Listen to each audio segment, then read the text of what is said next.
If I needed to sell my Burlington house as is, I would not start by calling contractors, pricing all your renovations and kitchens, or guessing what buyers want. I would start by figuring out whether fixing it would actually make me more money or not. A lot of Burlington homeowners think selling as is means giving the property away. It's not always true. What usually kills your outcome is not the condition of the home itself, it's the wrong strategy around the condition.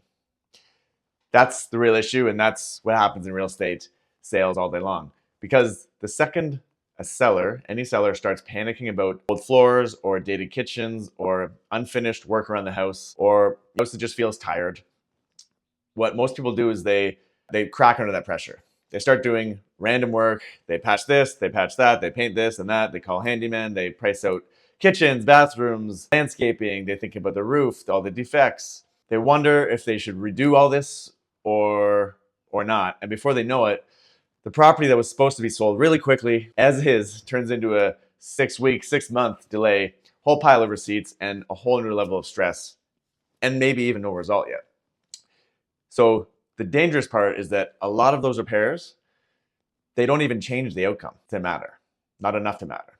They just make you as a seller feel like you're doing something. You're busy, you're busy work. But just because you're moving around and doing stuff, it's not the same as actual progress. So if the work doesn't improve buyer demand, give you negotiation leverage, speed up the sale, or get you more money, it's just expensive procrastination. When you as a homeowner need out fast, there's usually 3 things happening at the same time. First, the property has issues or it feels outdated. Second, life is already pulling you somewhere else. Or third, you don't want one more project.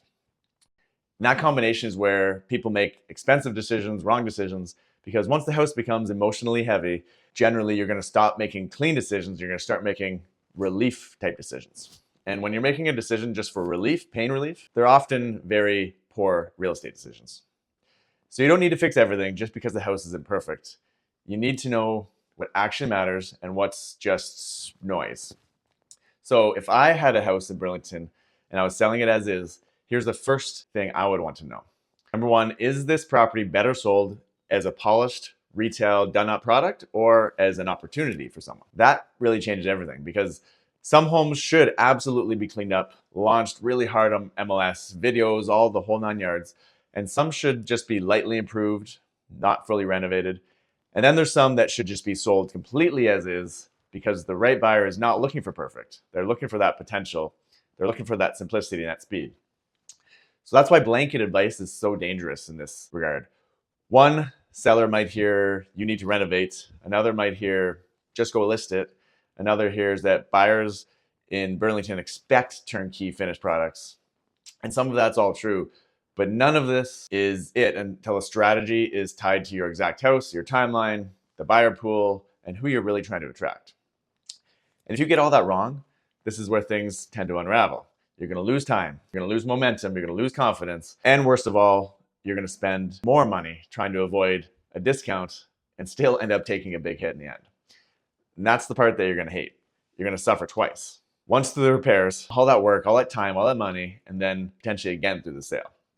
So the question is not whether the house is perfect enough. The real question is, what's the cheapest, perhaps, or most cost-effective path and the fastest path to a strong enough presentation that still gets the result you want and you need?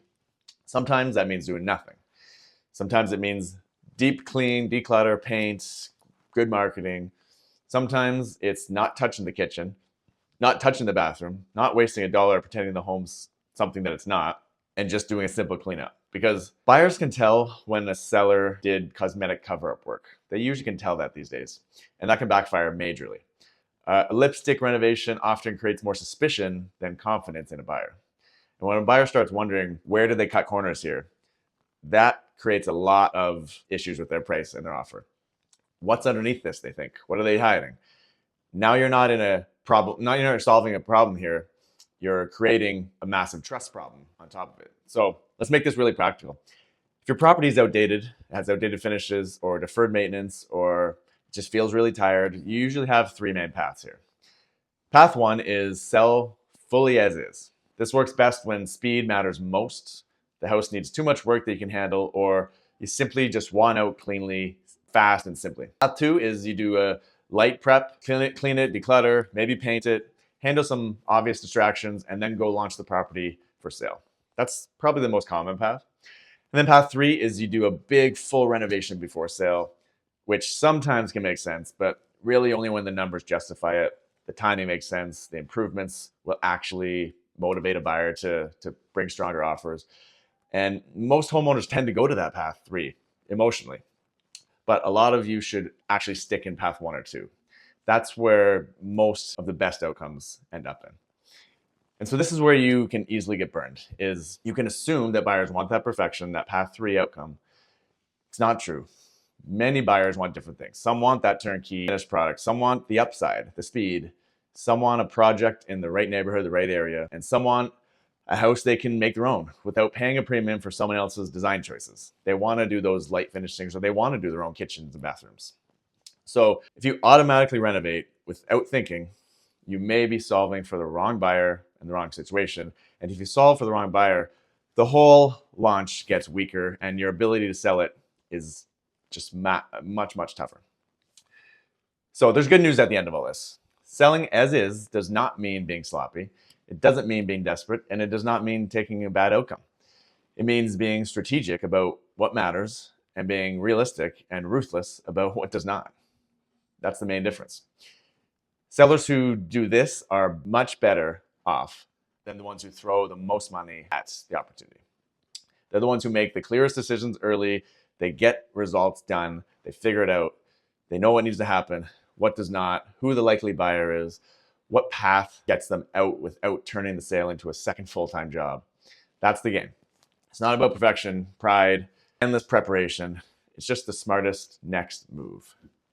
So if you own a Burlington property and you're not sure whether to renovate, path 3, lightly prep it, path 2, or just sell completely as is, path 1, that's exactly the decision that you need to be making right now. That's the first step. So there's a link below this video to our landing page where we can set up an appointment and discuss exactly the best path for you. And we'll help you figure out the smartest sales path based on your timeline, your home, how quickly you want this off your plate, and what's most important to you. So go down below this video and check out that landing page, and we'll talk with you soon.